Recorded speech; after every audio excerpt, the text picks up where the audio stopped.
सबसे पहले तो धन्यवाद करना चाहता हूं। सबसे पहले तो धन्यवाद करना चाहता हूं इस विद्यालय के जो भी अध्यापकगण हैं उनके लिए बधाई भी देना चाहता हूं। बहुत ही सुंदर व्यवस्था, बहुत सुंदर कार्यक्रम और जो विद्यालय का परिसर मैंने देखा है, विद्यालय की जो व्यवस्थाएं देखी हैं, शिक्षण व्यवस्थाएं देखी हैं, वो सराहनीय है। उसके लिए उनको बहुत बहुत बधाई, बहुत बहुत साधुवाद। यहाँ मंच पर उपस्थित बदपुरा विकास खंड के बीओ साहब, अनुपस्थित सभी मंचासीन साथियों, सामने उपस्थित इस गांव और आसपास के क्षेत्र से आए हुए सभी अभिभावक, विद्यालय के अध्यापक बंधु, छात्र और छात्राओं, समय बदल रहा है और इस बदलते समय में शिक्षा सबसे महत्वपूर्ण चीज है। इस बदलते समय में आज जहां विज्ञान का युग है, आपने कल परसों के पेपर में ही देखा कि सुनीता विलियम्स अंतरिक्ष से और फिर पृथ्वी पर वापस आई, जिसने लगभग 9 महीने अंतरिक्ष में काटे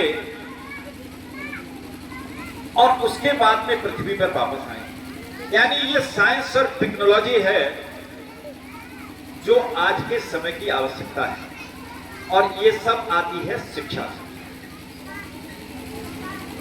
कोई समय हुआ करता था हमारे जैसे लोग जब पढ़ते थे कि अपनी बोरी लेकर के और स्कूल में पढ़ने जाया करते थे, वहां बैठ करके शिक्षा ग्रहण करते थे। ये हालत थी इन प्राथमिक विद्यालयों की। लेकिन आज फिर वही बात कहूंगा कि समय बदला है।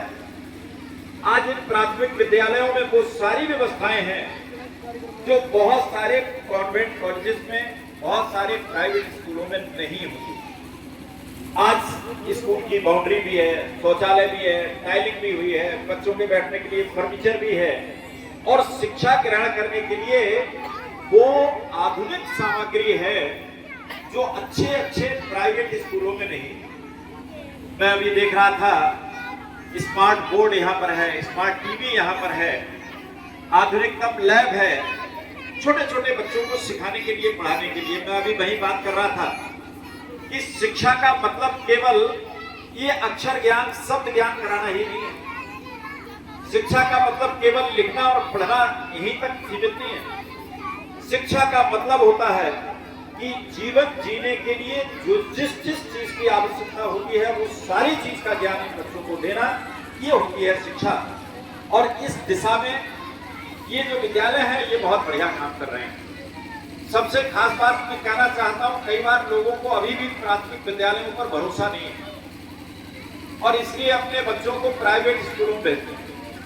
जिन प्राइवेट स्कूलों में भेजते हैं वहां के अध्यापकों की शिक्षा होती है इंटर बीए, कोई किसी भी तरह की विशेष ट्रेनिंग नहीं होती है।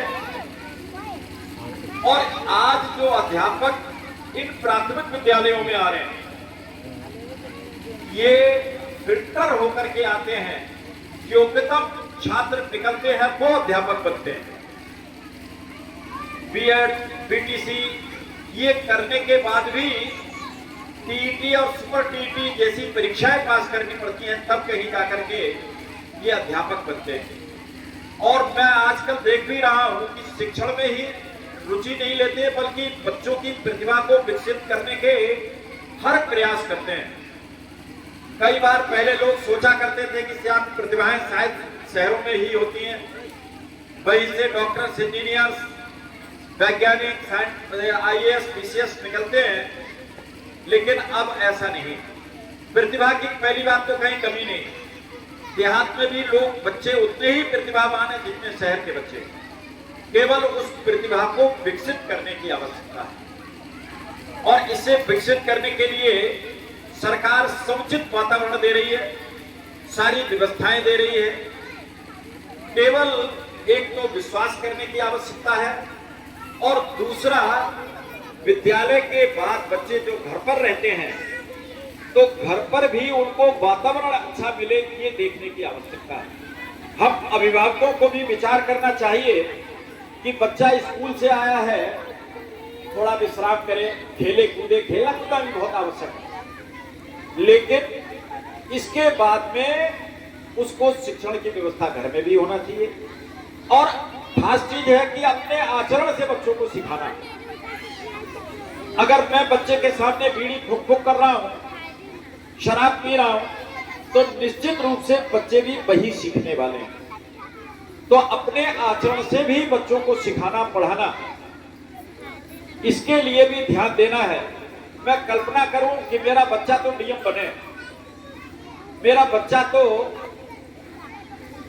वैज्ञानिक बने, डॉक्टर बने, इंजीनियर बने, लेकिन उसको अपनी तरफ से कुछ नहीं कर पा रहा हूं, मेरा कोई त्याग नहीं है, तो आप निश्चित रूप से समझ लीजिए बच्चा कुछ नहीं करने वाला है। मेरा त्याग होगा, मैं उसे समय दूंगा, उसके सामने आचरण अच्छा करूंगा, तो निश्चित रूप से ये बच्चे आगे बढ़ेंगे। ये जो कार्यक्रम हुआ है इसके लिए बहुत सारी शुभकामनाएं, सबके लिए बहुत बहुत बधाई, धन्यवाद, नमस्कार।